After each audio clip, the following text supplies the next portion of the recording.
Sure. So CyberKnight is a cybersecurity advisory and value-added distribution company in the Middle East. We're headquartered in Dubai.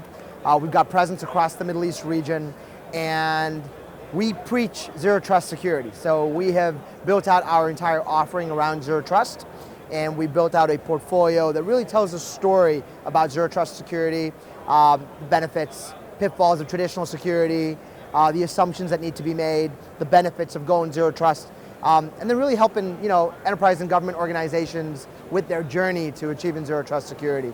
Our model is very much value-added distribution, so we sell through a network of 400 or so resellers across the region, but we have a very unique kind of approach where we advise these enterprise and government customers around zero trust while we take in our kind of best-of-breed zero trust security focused technologies through the channel partners.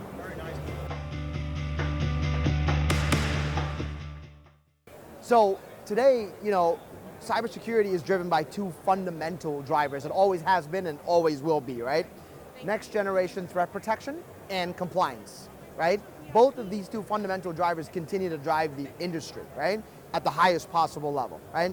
The Middle East is a hotbed for cyber attacks due to geopolitics, due to the critical infrastructure, and so there's constant attacks happening to enterprise and government organizations in region, right? So one part of it is really, how do I protect against, these threat actors, these cyber attackers, and ensure that my infrastructure is, able to keep up pace with the attackers, right? The defense is as good or better than the attackers.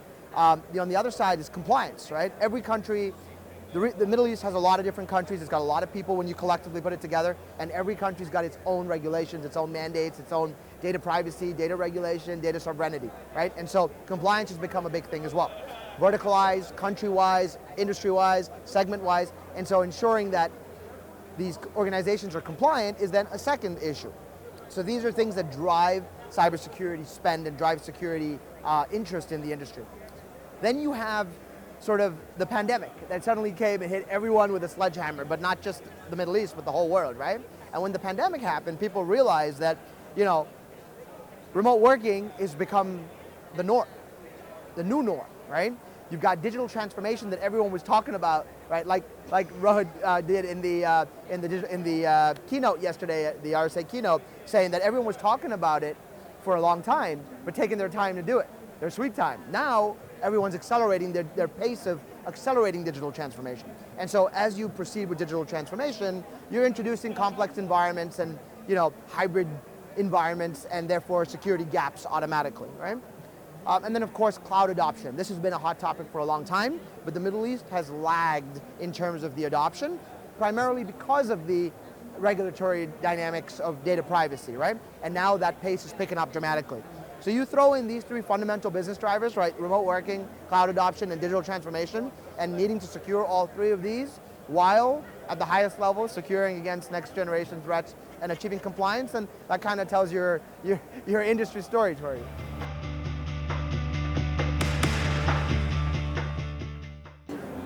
Absolutely. Long story short, right? I mean, as you know, or as the industry should know, these three business use cases can really only be solved properly by a zero trust security framework. Now, zero trust is not new, right? It's been around for almost 15 years now, right? Last time I counted. And but it took a long time for the world to catch up to it, right? Vendors, partners, and customers alike, right? And part of the reason was that they spent a lot of money on traditional infrastructure, and it took a long time for them to say, hey, we're willing to rip and replace. But then there's also the business drivers now that are kind of making people speed things up a little bit. So the answer to your question is, we've been creating awareness over the last couple of years, evangelizing zero trust a lot through the pandemic and even now. And there's an education curve, right? So we've been educating, creating awareness, and evangelizing, and I do think everyone now knows zero trust security. There's no question about it. With the executive order in the States, President Biden, after the Colonial Pipeline attack, I think now it's become, top of mind, right? But people are now getting into gear and saying, okay, no, we need to do it, it's about time, and now it's really about putting that plan in place. So I do think that also does apply to the Middle East.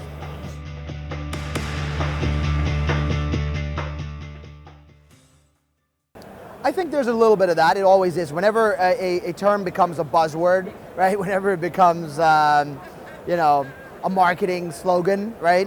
By the nature of that, I think everyone tries to piggyback and jump on the bandwagon and say, hey, you know, we're doing zero trust as well. There's no question about it, right?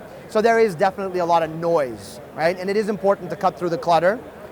So people, I wouldn't call them confused per se, but I think they're overwhelmed a little bit with all the all the information around zero trust. So our job is really about cutting through that clutter, right? Helping them really, you know, dig deep into what it is, what are the nuts and bolts of zero trust, what are the different micro perimeters or pillars of zero trust, and how do they really build out that offering, right? From, you know, zero trust network access or remote, you know, zero trust remote access like what AppGate provides to, you know, how the different other parts of the infrastructure relate to zero trust, and then helping them put the right solution against those requirements depending on the industry they operate in.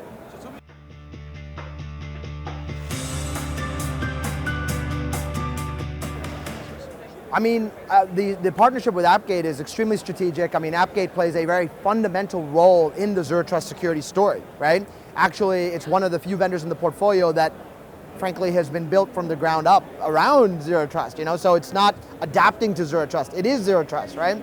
And, you know, I think people saw during the pandemic that traditional VPNs, for example, are extremely complex and highly inefficient, and when everyone had to suddenly move to an overnight, you know, work from home environment, it was a challenge, and people realized, you know, we've got to find a better way to scale this type of connectivity. So AppGate plays a big role in helping with that use case. There are so many others too. I touched on the cloud adoption before, the hybrid environments, right? And so AppGate plays a key role in giving access to the right person, the right individual, to the right application in a seamless manner, you know? And that is fundamental to zero trust.